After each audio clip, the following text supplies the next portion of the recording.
Welcome to the Incredible Machines podcast, where we converse with incredible people doing incredible things to learn what makes them incredible. Today, we're honored to welcome Dale Tomlinson, an industry icon, founder of the Hardy Boys, and a creative visionary who has helped shape South Africa's advertising landscape for well over 30 years. Dale's journey spans building a Durban-founded agency that punches well above its weight on the global stage, a milestone WPP acquisition, and a legacy of leadership that is as inspiring as it is impactful. In this episode, Dale shares the lessons learned from building a leading world-class creative agency, why curiosity, creativity, and humor are keys to success, staying true to your craft and the value of strong partnerships, how brave ideas can transform industries, a career highlight presenting at Cannes Lions about building brands in Africa, Dale's perspective on the fast-moving world of creativity, AI, and what comes next. Dale's reflections on leadership, storytelling, and the joy of creating something meaningful are packed with wisdom and inspiration for anyone in the creative or entrepreneurial space.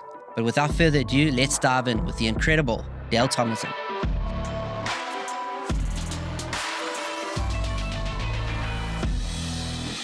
Welcome to the Incredible Machines podcast. Thank you. Good to be here. Yeah, so this is where we interview incredible machines and figure out what makes them incredible.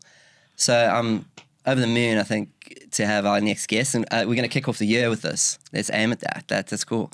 What a way to start the year and end the year. Yeah, what a way for me to kick off the year. Yeah. So, yeah, it's Dale Tomlinson, CEO of the Hardy Boys, and there's so much to say that I would have covered some in the intro already. But welcome to the show, and welcome to the Incredible Machines. And Dale, I met in 2013, I think officially, and had an absolute privilege of starting up a digital wing of the Hardy Boys. I think it was called the Hardy Boys Click, and was just blown away by the way Dale handled business, and I was introduced to that, and I'd heard of him and that before, but it was just he's so approachable and gave us a part of that business and really worked as partners there in that, and I think we did some great things. It was right before. It was special, yeah. Yeah, it was right before the WPP purchase. Yeah, and which I'm sure we'll talk about too, which is astronomical. But one of the things, there's going to be a lot here, but it's the Hardy Boys it's 30 years. 30 years this year. 30 years. Wow. A Durban agency, Durban founded agency. It's not a Durban agency. It's very much known globally, but founded in Durban, and 30 years in Durban. Out of Durban, it's just unbelievable. And then I turned 70 this year. It's a 100-year anniversary. Yeah. And then Dale turned 70. It doesn't look it or sound it, anything. It's amazing. So, we've got a lot to cover. I'm just so excited and very grateful to have you on, Dale. It's really good to be here. Thanks, It's always awesome when I've been fortunate enough to have a coffee and catch up with Dale and just the learnings and that sort of stuff. So an absolute gift. And I'm joined with Luke Holden, my business partner and creative extraordinaire behind the camera there, and we'll be jumping back and forth with questions. But I think that's a good intro, and we can kick off into the introducing the Incredible Machine, and we do that lifeline exercise. We talked about it off screen, and you said you did it a few times. But do you want to kick off there and start? Yeah, I mean, I've got to thank you for asking me to do that, because I haven't done that for so long. And when you go back after 70 years, you kind of look at the last 5. And then you go the last 20, I think, crikey, this 70 years, there's a lot of stuff there. So I found it very enlightening and cathartic to go back and find some milestones, a few grubby patches that I wish hadn't happened, but they did. But I started off I was born in Dalton, which was a little country town outside Pietermaritzburg. My grandparents owned a hotel. My dad owned a bottle store, which I think was where my joy of good wine came from at the age of 5. Then we moved to Durban. I went to Penzance. I was very sporty at those days, believe it or not. Captained a soccer team, had my own 5-a-side team, and I really enjoyed that. Captained the swimming team. Went to Glenwood, and at Glenwood High School, third generation Glenwood boy, also got into sport, captained the running club, the outdoor society, rock climbing, mountaineering. But at 16, my spine collapsed. I was doing a traverse across the top of the berg and carrying too much weight, and I didn't know that I had a curvature. That caved in, was surprisingly enough probably one of the best things that ever happened to me, although it was most traumatic at the time. Because I do believe a bit of hardship really helps. I think an easy road is an easy road. And a little bit of a bump here and there hardens you and makes you a little more grateful. So I spent 2 years in a brace, which was chin to hips for 2 years. And that kind of, makes you think a little bit. You've got time to ponder because you're not swinging from chandeliers with a brace like that. You're actually sitting down and thinking about your life. And I think that's when I focused more on, because I couldn't play any sport. So all the physical side, I was Natal judo champion. I'd had quite a nice little sporting career, and all that had to stop because of my spine. So then I started drawing, which was a passion. And then I was advised to either go into architecture or fine arts. So I did fine arts, which I loved. Couldn't make any money out of it, I don't think. I was an illustrator. And then my logical thing was to dogleg into advertising and design. I worked in London for a while for a design studio there. Also, quite an interesting story because it was a crowd called Creative Associates in Paddington.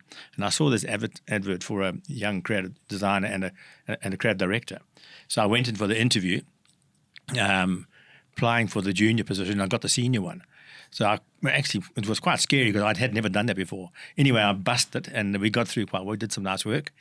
Then eventually came back to South Africa and decided I'd start my own business. So I started an agency called Stable Graphics, won quite a few awards, got quite a good name for itself, working out of little stables on the Berea. I bought a house that had some stables.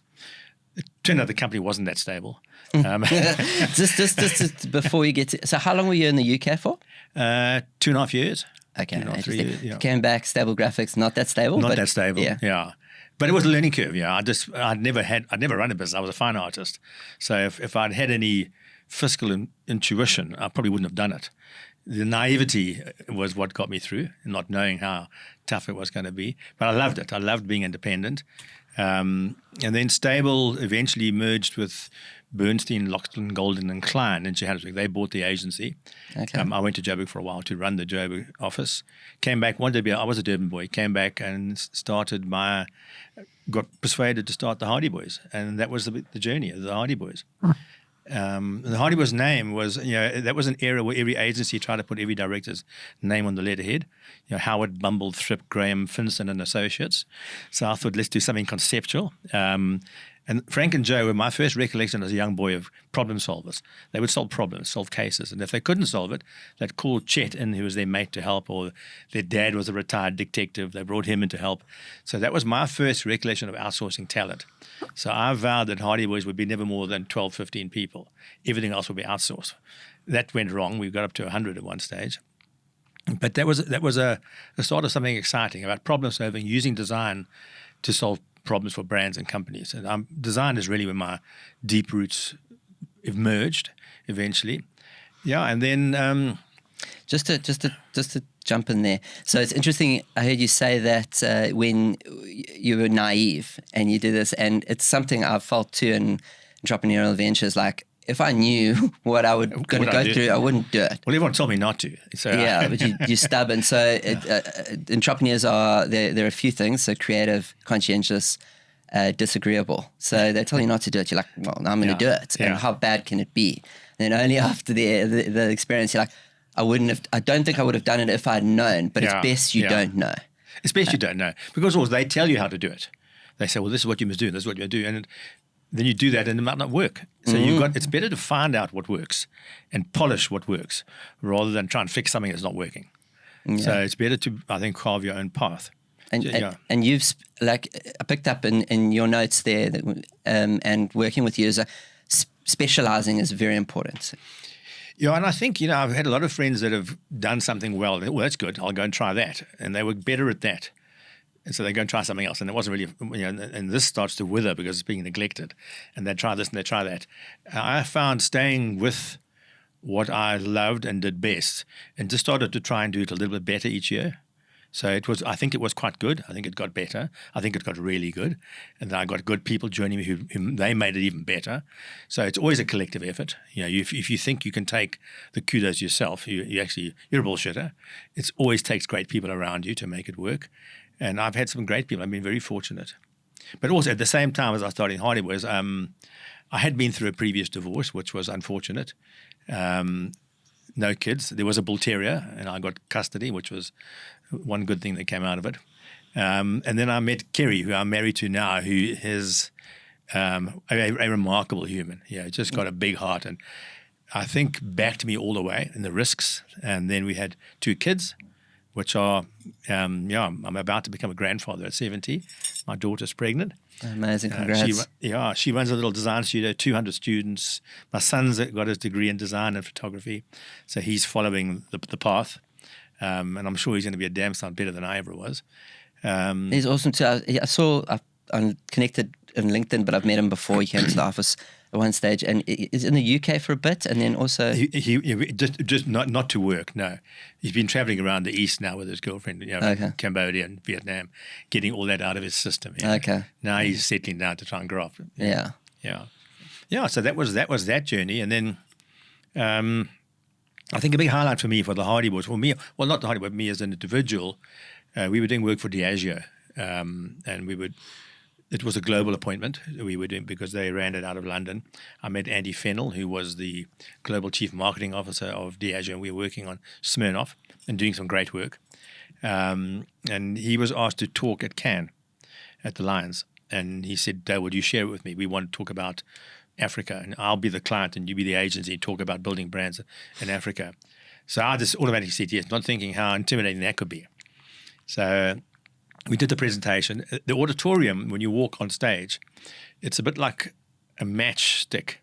You're just tiny. There's 3,000 people just looking down at you, and you're this little person on stage.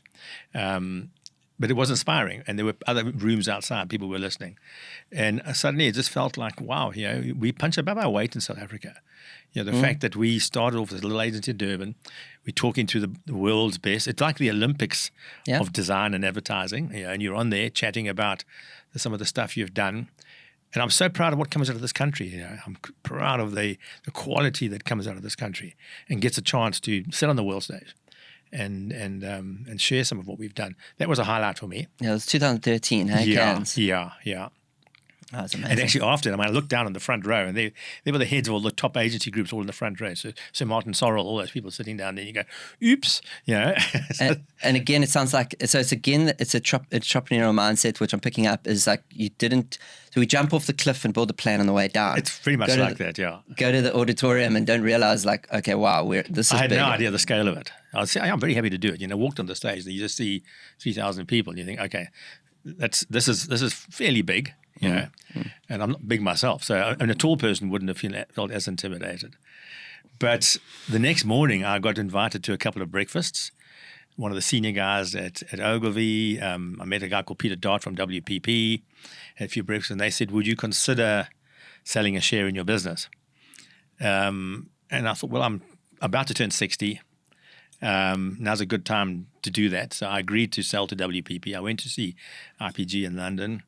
And I sold 60% of the age of 60. And that was just a wonderful thing. They've been great to work with. We worked under J. Walter Thompson, met some great people there. That was 10 years ago.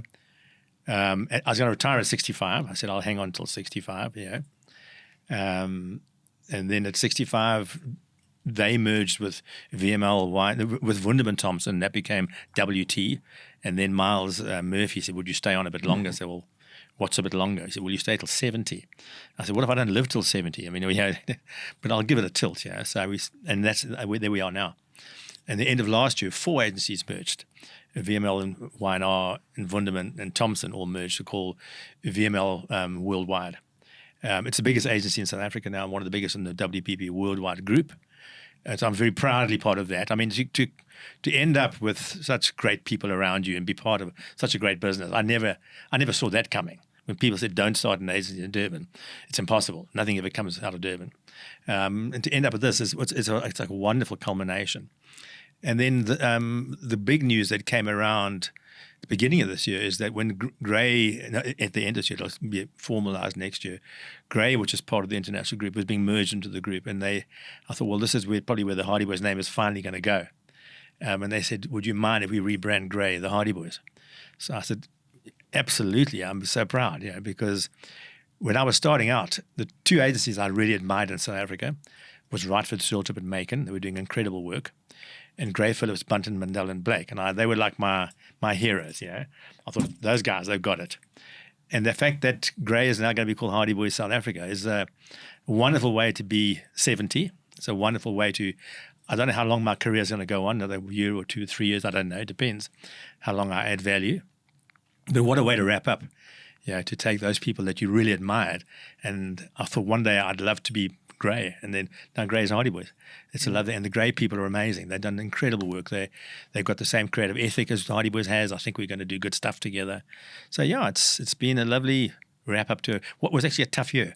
I think everyone's had a tough time this year. Businesses have suffered. The world has suffered. War is going down. So it's a nice end. Yeah, I always remind ourselves we're not curing cancer here. Yeah, absolutely. Yeah, I'm trying to sell warm washing powder or tell people that these Viennas are better than those Viennas. Yeah, but it's still on the yin and yang. That it's still incredibly important. It's important. Yeah, I think it's vital to companies and businesses and brands. What we do is important. It's critical, but it's not death defying. Yeah. And we'll get to your quotes later that you picked out. But there are a few absolutely great ones. So into questions, and Luke, jump in whenever you want here. But I think you've covered everything there. I like the curiosity is the antithesis of complacency. Yeah. Like that's the one word I would say, and there's obviously a few within those C's, I think, in the Hardy Boys, and getting to work, having the privilege to work with you guys and that. The curiosity is the biggest thing, was always a highlight for me, and I love that. Absolutely love that. Then, so... I asked this question because, and there's a lot here happening, but because you've got such a wealth of experience, so I'm going to try to keep it chronological here, and so we can make sense of it. The age. I asked a question about maybe you could explain how you see. You've always been an agency, but you've got very close friends that have always been a client side. Yeah. And I know them another incredible machine, Miles Daly, for instance. But how do you see the difference in the agency versus client life, of people wanting to understand the difference there?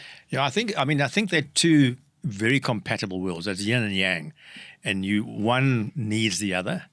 I think we're very fortunate in our world is that our day is less structured. We have constant challenges. I might be working at one stage on a bank, and then you're working on peanut butter, and then you're working on diesel. So we get ideas coming across all the time, and we're allowed to play with them and make them beautiful. And I think one thing about we do is we never do the same thing twice. Everything is a one-off, which is demanding, because you can't say I had a great idea yesterday, I'll go and sell it to another client. Everything is a one-off. Everything is, so it's all, and that's demanding. It's, if you look at our creative guys, and a guy like Jeff Payton, who I think is one of South Africa's unsung creative heroes, that does really great work. We do new stuff every single day. I think clients have got a much more structured life. They've got shareholders, they've got budget constraints, they've got forecasts. So I think the looseness of our world adds a little bit of excitement to their world. I think I've always said to my people, when we go to see a client, let's be the best part of their day.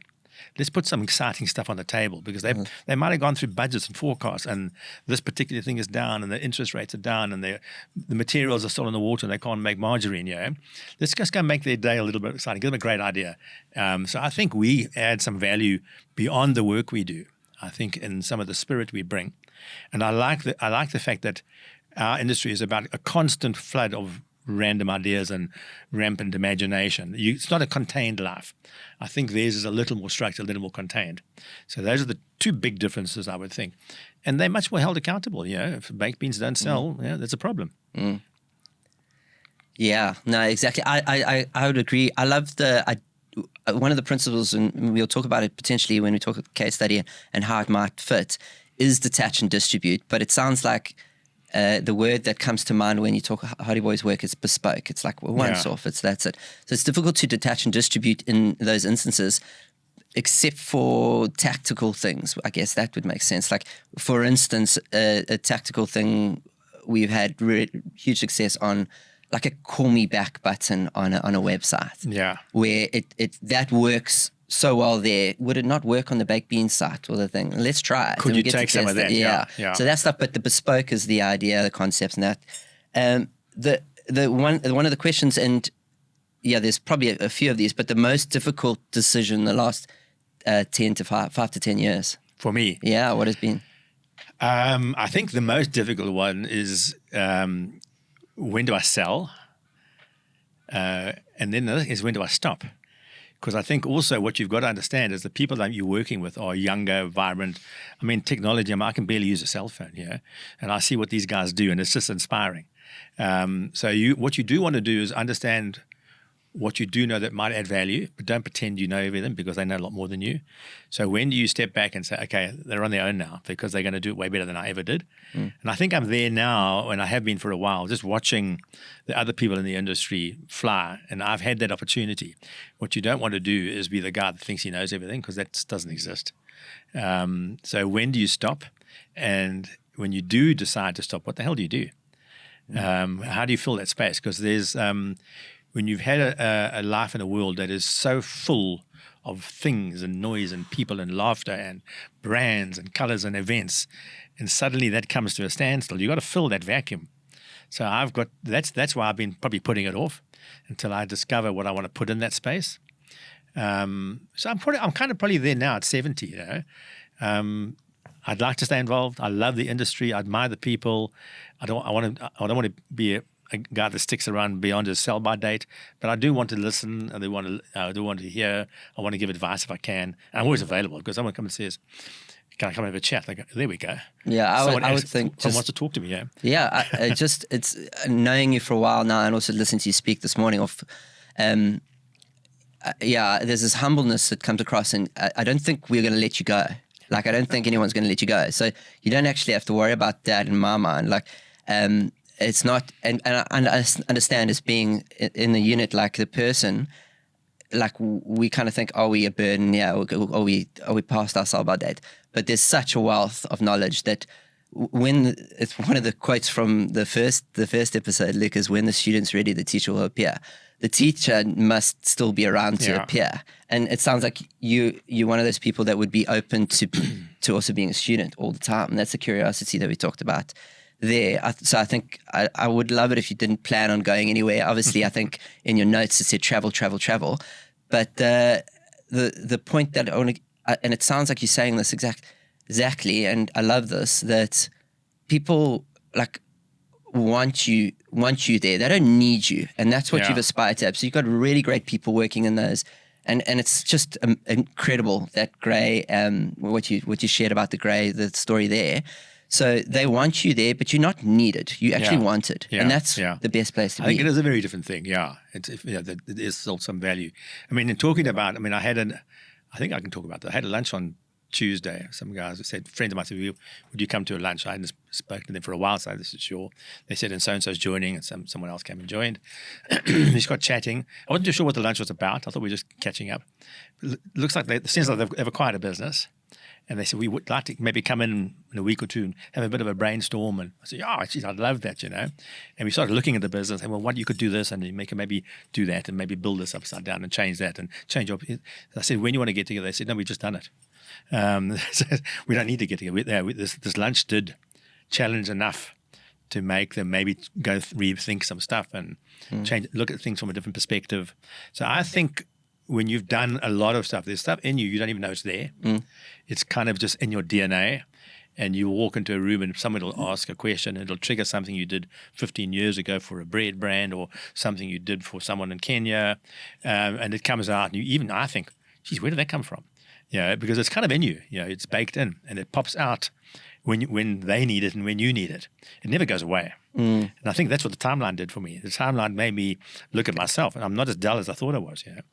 It's easy to not value yourself until you write that down, and we'll make the timeline available, the worksheet to do it, to do that exercise. I recommend it for everyone to do it, and to keep doing it. So because it's easy to just forget what value you add to the world, because you know everything you know, and you are everywhere, but you don't always realize that you're actually a gift in the room.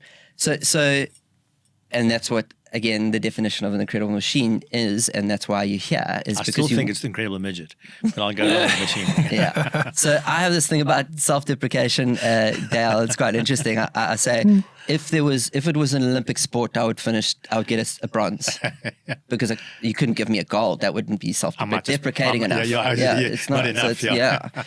So yeah, but it's something to be aware of there anyway. Anything you would have done differently in this time, like in that? I mean, I look back at all the things I've done.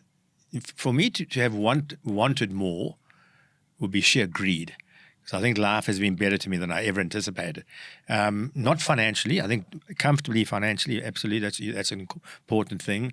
But the challenges, the work, the people, the opportunities, the travel. So to want more out of life would have been greedy. I know if I'd been a little fiscally more astute, I would have built a slightly different business. I might have been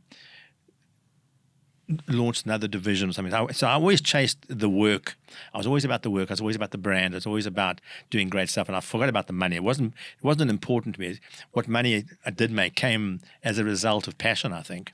But if I was a little bit fiscally more astute, I might have done some of those things differently because I wasn't inherently I studied fine arts. I'm actually not qualified to do anything. So the fact that we got this far was actually a little miracle in its own right, Yeah.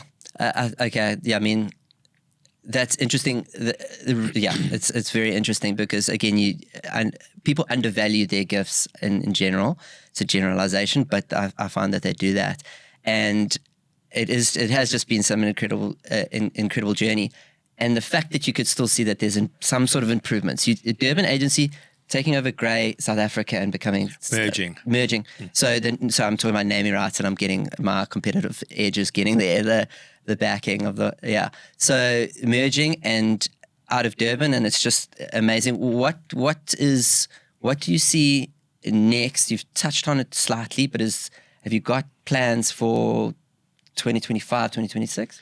Well, I think I'm still going to be involved in the group. I mean, now they've asked me as a founder of Hardy Boys to stay on and help with that transition.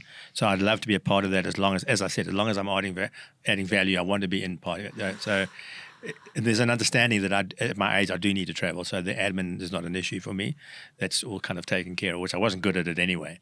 So I'd love to still be part of that journey. And I'm not sure how long that'll be. But also I've started drawing again because I haven't drawn for 30 years. I was rusty. I'm looking forward to that. I've started writing. And I would like to chat to people and see if I can liven up a room a little bit. If there's a brainstorm, go and sit and say, have you thought of doing this, and adding little explosive things to peanut butter because kids might love it, So I'd like to do that kind of mental stimulus stuff with people, write for myself, do some drawing. Obviously, travel's a big thing. I mean, this year I went to Colombia and Peru, and last year Slovenia and Slovakia and Hungary. So, but on all of those trips, I attend the Exco meetings. I dial in at any given time. I can be sitting in a little harbor in Croatia, or I can be sitting at a monastery in Slovakia.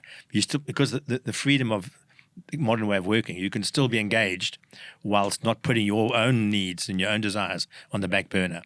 And I think it's merging what I really want to do, particularly with my wife, because that's our vision, is to travel together. And I can still add value in my other life while traveling. So to merge those two worlds and be able to do that for quite some time, I think is an absolute, it's a blessing. Yeah, it's remarkable. I mean, it's incredible the world we live in, that you have. There's a case study that potentially I'll put in the notes about the linking of, what are they singing? It's a song. And they do the different around the world, and it's going to come to me later on, but we'll have it in the notes anyway. But that's the power of digital. And I think coming from where you've come through, and now this digital comms piece that's allowing you to just communicate and add value in rooms that you're not necessarily in, they're just teleporting you in. So it's amazing. And maybe even my thinking will be different because I'm in a different environment. I'm not sitting in my office at home trying to think creatively. I can be sitting in some most incredible place overlooking Lake Bled and think, wow, that is amazing. I walk into a supermarket in Colombia, Bogota. I went to some pet stores there. I thought, cheapers. Look what they're doing in the pet industry here. You can learn things by osmosis.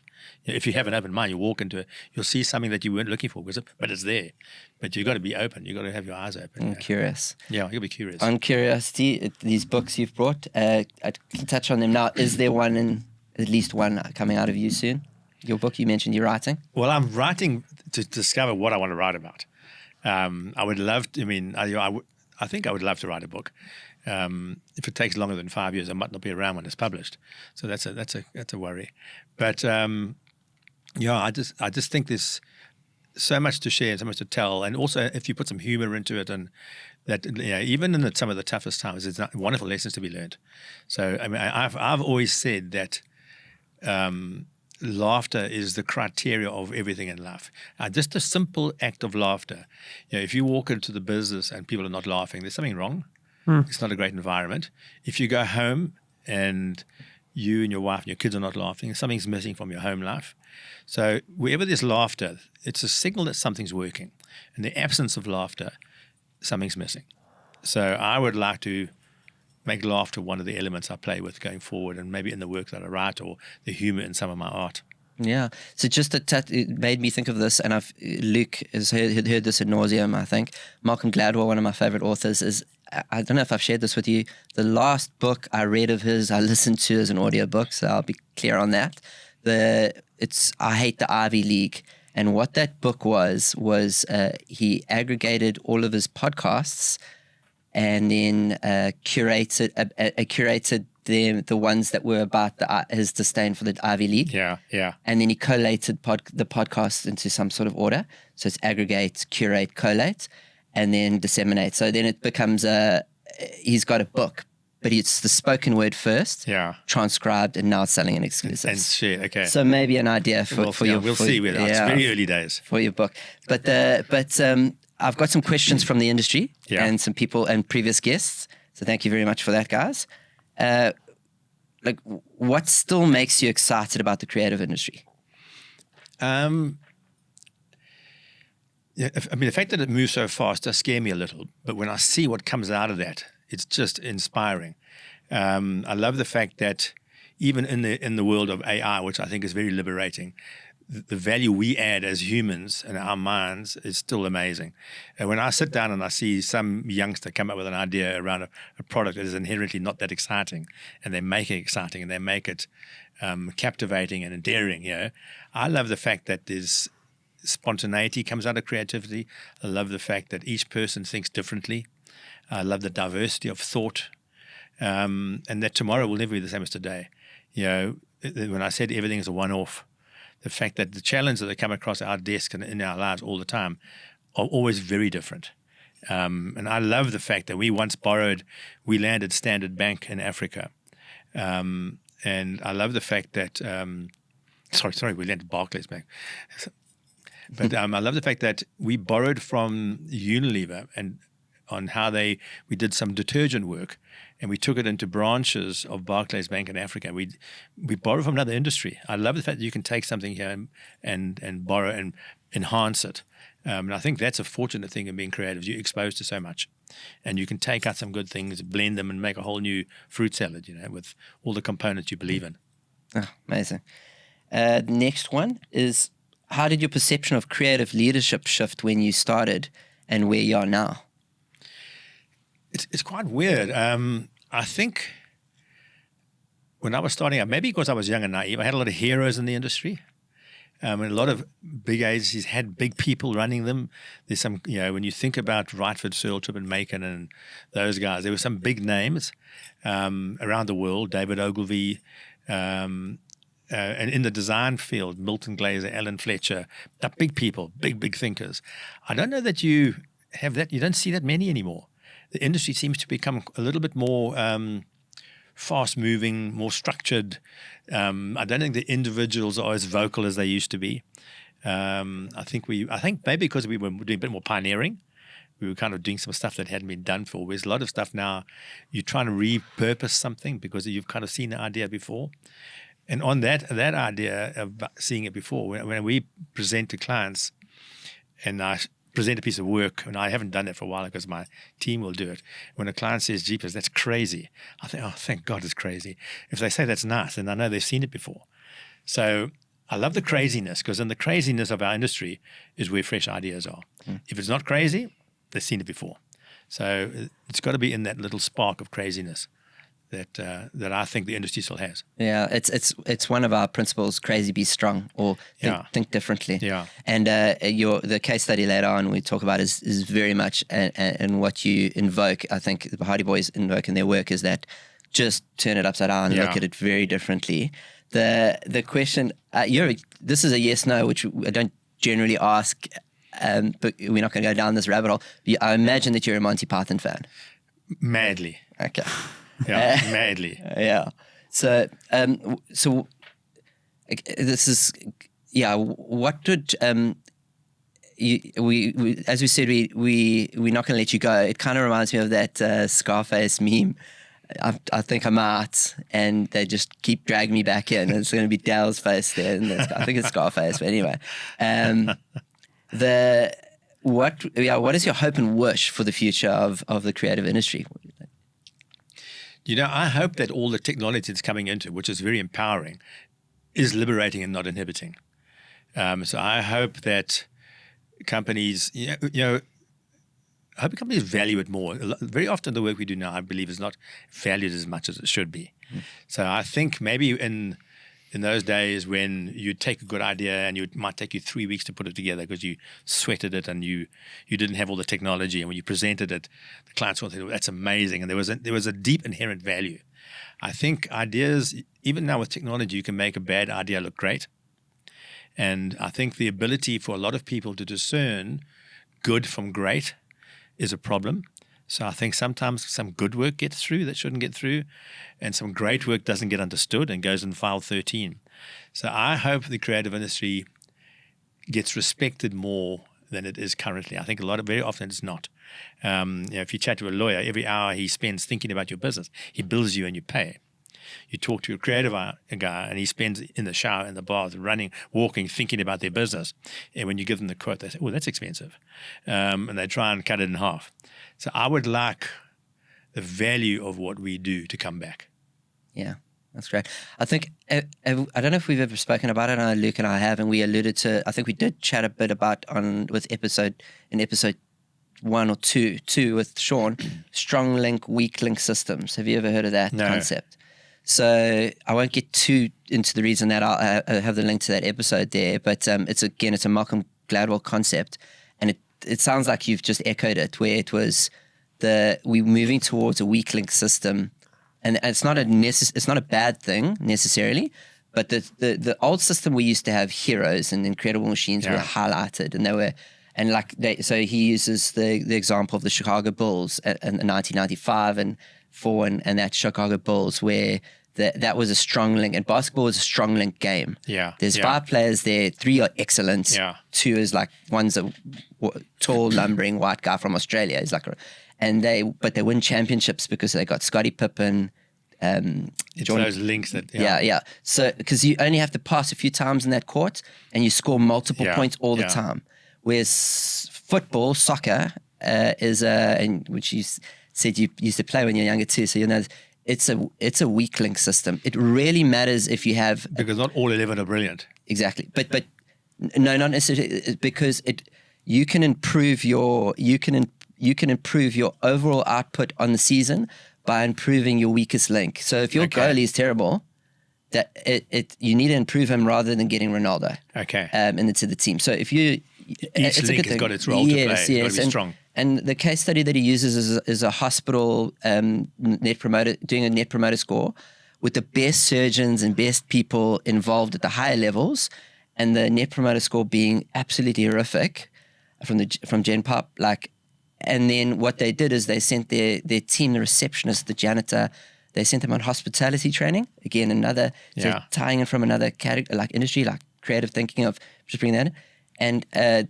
And suddenly, after everyone had been trained on how to be hospitable in a hospital, but with that hotel training, they did the net promoter score, and overall it was way better, through the roof, because it ends up you spend more time with the receptionist actually as a percentage than you do with your doctor. Your doctor comes in, you'll make allowances for him having a bad bedside manner because he's high IQ, don't really care too much about his EQ. And his job is to pressurize. He's saving lives. You need him. You need him to be very clever, on edge and sharp.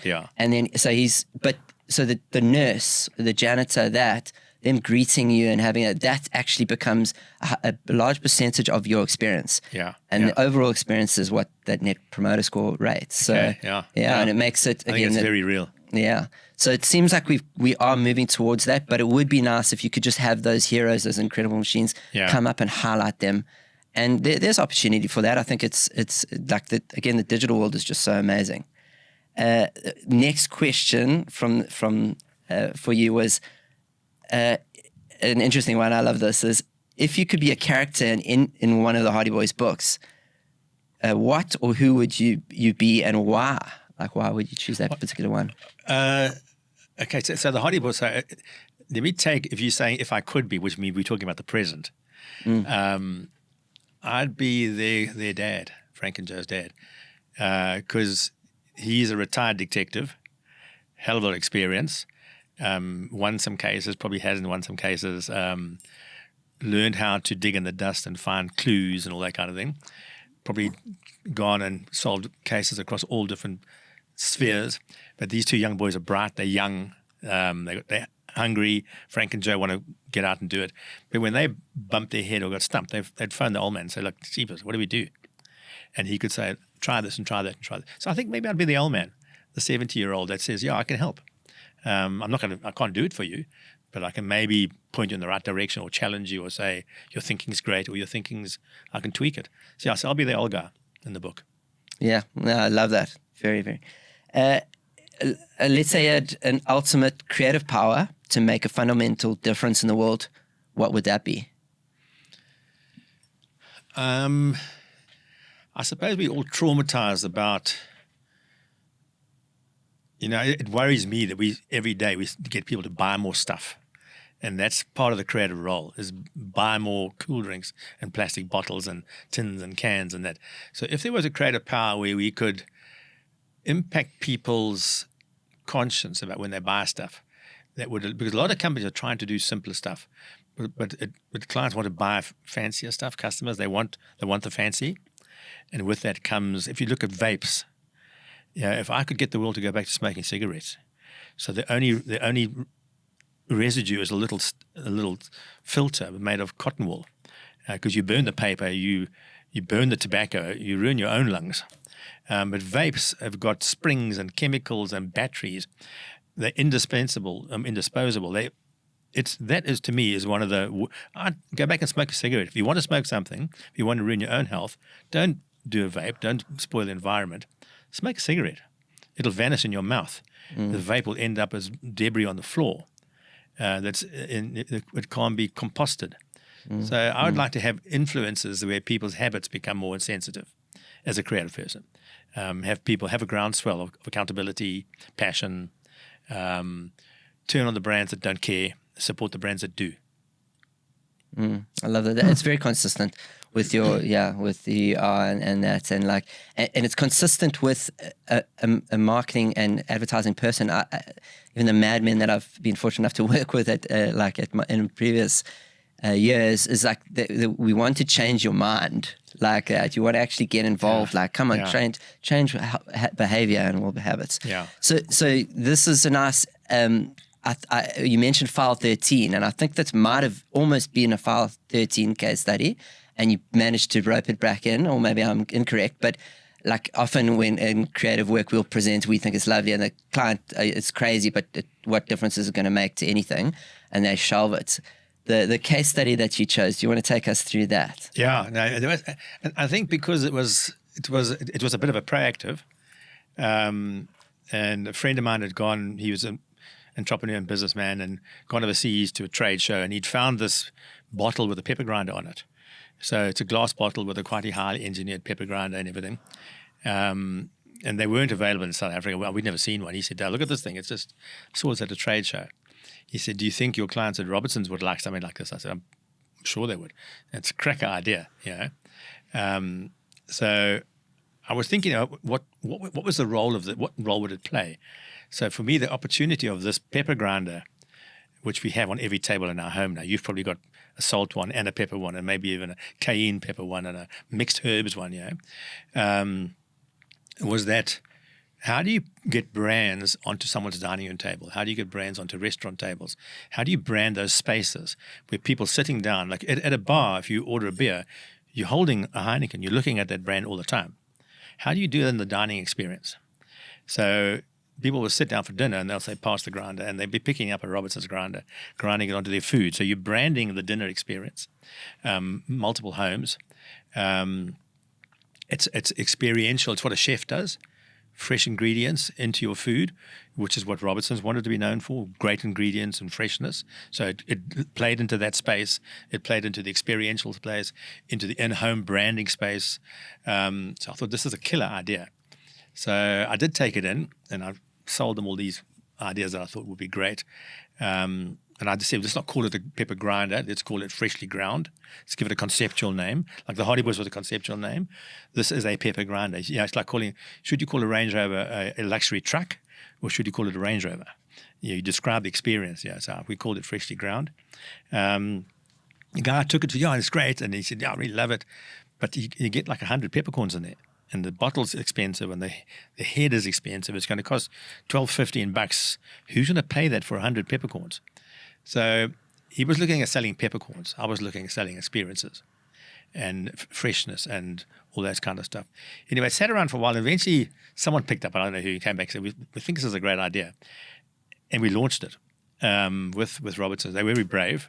They got behind it. And now, as you know, I don't think you can go into a restaurant now that doesn't have one of those grinder heads. Other guys have copied and done the same thing, but that was a pioneering thing in what we set out to achieve. So I loved the fact that something great came out of an arbitrary discovery in China or something. Yeah, that's amazing. And it's like that detach and distribute, but that also the experiences replace messages. And they sell, in those days, people were buying those little tins of finely ground pepper. You put on your food and you sneeze for half an hour, and this was fresh pepper onto your food. It was just so right, it was such a lovely thing. It wasn't about the peppercorns. It was about the ritual. Yeah, there you go, the experience. It's the same thing for me with coffee. You can use instant coffee, or you can have the experience of grinding, cupping, pouring, smelling, weighing. It was exactly it's the exact same thing. It was a precursor to that. And even today, looking at espresso machines, can you imagine going into the board and saying, we want to spend all these millions on making a machine that's we're going to sell coffee in smaller portions. We're going to wrap it in aluminium, whatever. But all they were doing really, they were selling the barista experience, which just happens to sell coffee. They sold the barista experience into every home had a barista. Yeah. And it takes their coffee. So the guy that signed off on that, very brave man. Yeah. So that was I think we talked off air quickly, and you said that was very much your brainchild, and you're involved in that. The other part of it that we would like to just touch on, because I just love this in researching that when you put that Robertson's is, and you've done tons of great work for them, but was the reinvention kitchen. So if we can just show that was your team predominantly, but obviously you being involved. Yeah, once again, that was Jeff Payton. Yeah. Yeah, you know his mind. Yeah, incredible machine. He took that and did amazing. It's won all sorts of awards. Great piece of work. Yeah. So let's just show that, and then we could dissect it.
Most spices are more aromatic, subtle flavours that you can add to anything. The difference between a good spice and a bad spice is 1 gram of something. That's how you get a well-balanced meal, is when the flavours dance together.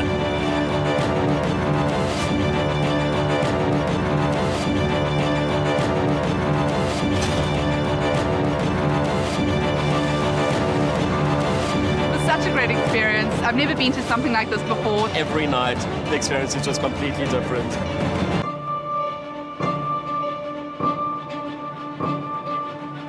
Tonight was just absolutely amazing. It exceeded our expectations. It was fantastic.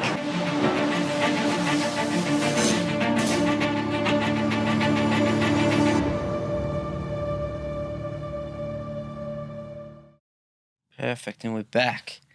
Okay, so we're back after that. I mean, that was just a beautiful piece of work. When was that quite recent? It was a couple of years back, and that was Robertson's wanted to remind people how much trouble they go to make their products, and how their product can add value to food.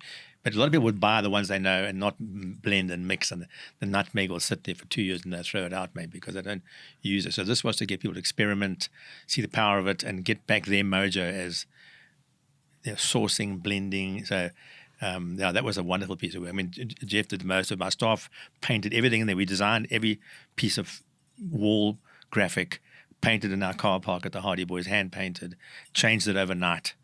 And there was a new country the next day. It was a wonderful thing. I think nearly killed the team, but it was successful. Yeah. So again, seeding that idea of like, you could do, like I saw Egypt in there. So we could dine there tonight. Let's try it. So changing behavior, absolutely, or allowing people to at least imagine a little bit. Like, oh, I could actually do that with some nutmeg. So it's just incredible. That's definitely thinking differently. The category. One thing it reminds me of, people don't think about this. I never thought about this. Maybe I get my naivete or ignorance coming up. Chefs are just such incredible creatives. Unbelievable. Everything they do is a one-off. And one bad meal is a bad night for somebody. Yeah. And one predictable meal is a predictable night for somebody. So their ability to stimulate and drive conversations, because people having good food, they're going to laugh and they're going to come back. Chefs are under massive pressure to constantly deliver good stuff, and it's hard work. It's tough being a chef. It's nights and days. It's heartbreak. Probably not different to what a designer goes through. It's the same world, different ingredients. It's interesting because you look at them in that video. So that for people listening. The chefs there, and you would see this around a lot of chefs, they tattooed, they are creative, they look like they could be in an agency. Yeah, they really are in an agency. Yeah, exactly. They're just producing a different product. But I before that, very recently, I actually dawned on me that is a total creative venture, and those are creative people. And it was probably a visual. It probably dawned on me like, wow, like they've all got like the piercings and the tattoos and that sort of stuff, and they look exactly. So that's amazing that you're able to include that bit into your world, like bring the creativity and spark off that. So phenomenal and just inspiring. And then the results that were there that showed what we would call about always on. So trending number one in Twitter is what was displayed for the listeners. That's but utilizing the data and making sure that people are getting it over and over again. Just a really great case study. So almost wrapping up, although I don't really want to, but we've So one of the questions we've added in here, I don't know if we should go before we get to your quote, is about like who is your incredible machine? So you've mentioned a few of them, but do you want to? Yeah, I mean, because my passion was deep in the design world, not so much communication or television or I started looking at who I admired and the designers that were changing, and it was a long time ago. So like Alan Fletcher, there was Saul Bass who did typefaces. There was those guys that were designing beautiful typography and posters, but Fletcher radicalized. He really changed the design industry in the UK. And with some of his partners, Gill and Forbes. But he formed an agency called Pentagram. Now, Pentagram would be, that as an entity would be my incredible machine, because I think they were my inspiration for THB. They're multifaceted. There was 2 graphic designers. There was an industrial designer, so Kenneth Grange designed that beautiful train for the British Rail that fundamentally changed British Rail forever. He designed the actual train. There was an architect, Cosby, who was a South African. So there was one Kenyan, 2 South Africans, and 2 British people. And they formed Pentagram, and they would got multiple disciplines. So they would go in and design, I think they designed theatres, and then they designed cigarette lighters, and then they designed logos, and they designed posters. That multidisciplinary thing I found so inspiring, that they bolted that all together so nicely. And I think Hollywood's been a little bit like it. I hate to compare myself to Pentagram, but we have done some great interiors, and we've done some great product designs. The aromat canister, which worked, we designed those things. We've done some great TV. We've done some good corporate identities. And I love the fact that we're a little microcosm of what those guys, those incredible machines, lit a spark in me. And I went across to London like Mecca, and I went into the building. There were 3 lifts. I caught the one lift. The one lift was green grass, a little white picket fence, and a plastic dog turd. It was the most kitsch thing I've ever been into. And the other one was quite formal, and they had fun, Mm-hmm. I love that play on stuff that they did. And they did, if you look at their work, it was a lot of humor, a lot of groundbreaking typography. So that's my incredible machine, the Pentagram. And they're still going today. So, I mean, some of the guys are dead, but the company's going. They just won top independent design agency in the world recently. I think there's 27 partners, and all partners are shareholders. And what they did, which I think what we did a lot, is the senior people do the work or are involved in the work. You don't just delegate it. You get involved in the work, and you work with the people in your team because you want to be part of the process. And you can help sell it, and you can help craft it, and people learn under you. Yeah, amazing. And it touched, again, even the lift, the elevator story is like that's humour, but that you love, that you've had throughout this conversation and throughout your life. And it just reminded me of that. You don't have to take it so serious. We don't get out alive, guys. No, absolutely.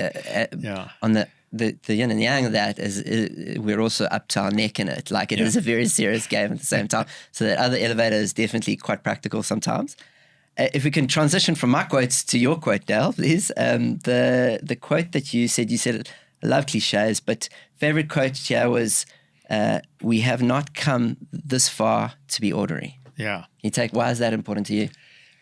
I think can you imagine having so many opportunities thrown your way, and being given talents, and met great people, and you get to the end and it's bland? That would be such a waste. I've always tried to picture life, maybe a little bit philosophical here, that we all start, if you think of a plastic downpipe, the plastic white tube, we all start at the beginning of one of those tubes, and we pop out to the end at some stage. And as we go through that tube, we add stuff. We add color and birds and trees and design and art and travel and places and laughter and heartache and exhilaration. And you turn around, if you look back down your pipe and it's still white, you've actually wasted your life. If you turn and look back and you can only see back 6 feet because it's so full, now that was a life. So I think we didn't come this far to be ordinary. So every day, if you can do something unusual or say something, even if it's stupid. I mean, my humor is so poor, but thank God my family still laugh at it. And they pretend they like it, and it still comes freely. But I do think days should be rich in smallest of ways. Amazing. I think that's a beautiful way to wrap up. I don't know if there's anything else you would like to say to wrap up, or you just thank you so much from us. Yeah, thanks for bringing me here. You made me look at myself again, which was a wonderful thing. And normally I look in the mirror and I see this old man, and now I see a guy that I quite like. Thank you. Yeah, love it. Thank you, Dale.